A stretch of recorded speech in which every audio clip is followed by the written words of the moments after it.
materi tentang jenis-jenis pengawasan, yang dimana kami terdiri dari 3 orang. Yang pertama, saya Faiz Sodi Munajat dengan NIM 2024 1510132. Saya Sahra Khairunisa dengan NIM 2024 1510225. Dan saya Fahmi Abdullah dengan NIM 2024 1510073. Nah, sebelumnya kalian ada yang sudah tahu belum nih apa itu pengawasan dalam dunia pendidikan?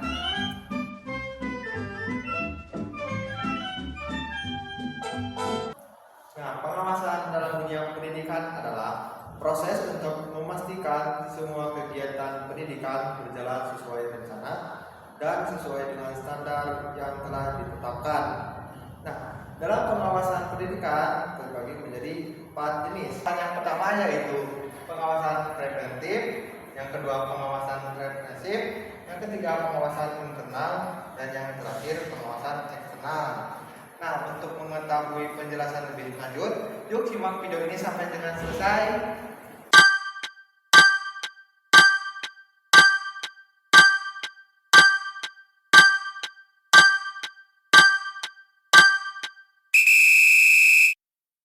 Untuk pengawasan yang pertama yaitu pengawasan preventif, yang dimana pengawasan preventif adalah pengawasan yang dilakukan sebelum suatu kegiatan berlangsung untuk mencegah terjadinya penyimpangan.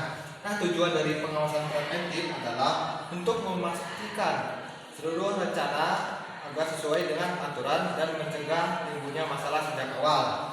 Nah, untuk contoh dari pengawasan preventif bisa dilihat di poster ini. Yang dimana dalam cerita ini Bu Lala mengingatkan siswa untuk belajar dan membawa alat tulis lengkap sebelum ujian dimulai. Nah, mengapa ini termasuk pengawasan preventif? Karena sebelum siswa ini melakukan ujian, Bu Lala mengingatkan siswa untuk belajar dan membawa alat tulis agar si siswa ini siap untuk melakukan ujian dan tidak ada yang membawa buku ketika ujian berlangsung. Untuk contohnya yang lainnya yaitu Cinta mengecek apakah semua teman sudah membawa buku pelajaran sebelum dimulai. Nah, tujuannya ini agar teman-temannya itu siap sebelum melaksanakan pembelajaran dan teman-temannya ini sudah membawa buku sesuai dengan mata pelajaran yang akan dipelajarinya.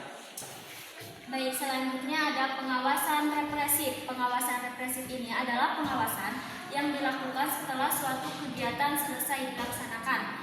Maksud adanya pengawasan represif ini yaitu untuk meninjau kembali, memeriksa, dan menindaklanjuti penyimpangan yang mungkin terjadi agar memastikan keseimbangan yang terganggu dapat dikembalikan. Contoh dari pengawasan represif ini yaitu ketika ada guru atau gurina menilai tugas dan memberi catatan perbaikan setelah tugas dikumpulkan.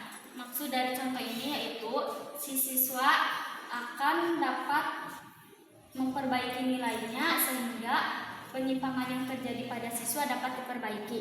Contoh selanjutnya yaitu Pak Dedi menegur siswa yang sering terlambat dan meminta mereka membuat komitmen dan perbaikan. Baik, untuk jenis pengawasan yang selanjutnya yaitu ada pengawasan internal. Pengawasan internal adalah suatu pengawasan yang dilakukan dari dalam suatu lembaga atau organisasi.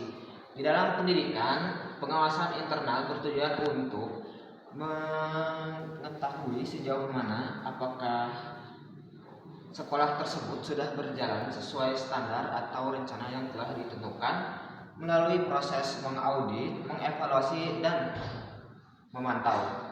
Contoh dari pengawasan internal yaitu ada pada gambar poster di sini, yang dimana Pak Arman mengecek kebersihan kelas dan kelengkapan jadwal piket.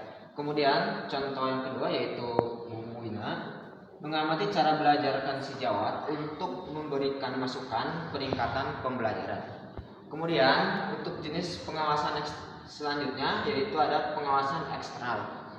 Berbeda dengan internal, pengawasan eksternal adalah pengawasan yang dilakukan dari luar suatu lembaga atau dari luar organisasi, yang dimana contoh dari pengawasan eksternal ini yaitu dua petugas dinas pendidikan datang menilai program literasi sekolah, dan pengawas sekolah melakukan supervisi rutin untuk memastikan administrasi dan kegiatan belajar berjalan sesuai dengan standar.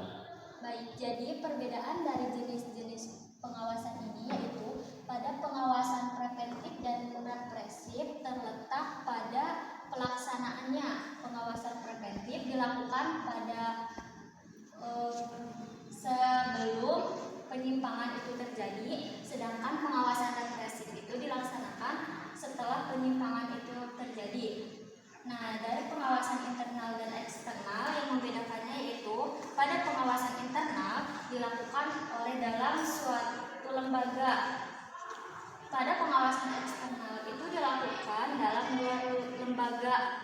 Baik, setelah kami menjelaskan terkait jenis-jenis pengawasan, kesimpulan yang dapat kami peroleh ialah pengawasan merupakan suatu proses untuk memantau dan mengevaluasi setiap kegiatan yang berada di dalam suatu lembaga yang menggunakan metode preventif, represif, internal, dan eksternal, sehingga proses pengawasan tersebut bisa mengetahui sejauh mana ketercapaian tujuan dari lembaga tersebut, apakah sesuai yang direncanakan dan sesuai standar. Baik, mungkin itu saja materi yang dapat kami sampaikan.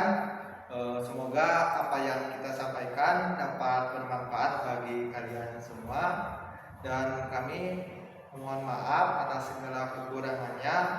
Semoga apa yang kita sampaikan bisa bermanfaat dan bisa menambah ilmu bagi kalian semuanya.